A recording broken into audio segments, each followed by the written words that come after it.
everyone, this is Gayatri before you, and today I am here to telling a story, the power of practice.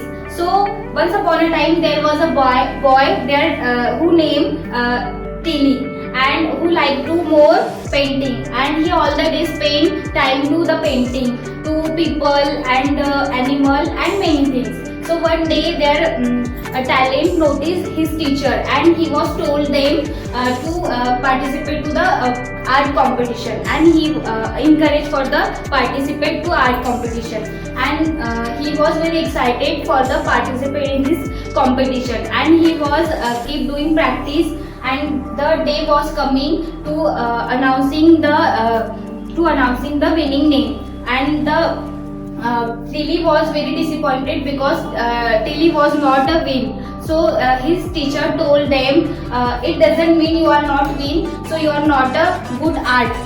You are not good artist. So the Tilly was keep doing practice, and one day he become a good artist. And in this way he gave their all the dreams come true. So the moral is that keep practicing and keep doing work hard. So one day you will definitely succeed. Thank you so much for listening.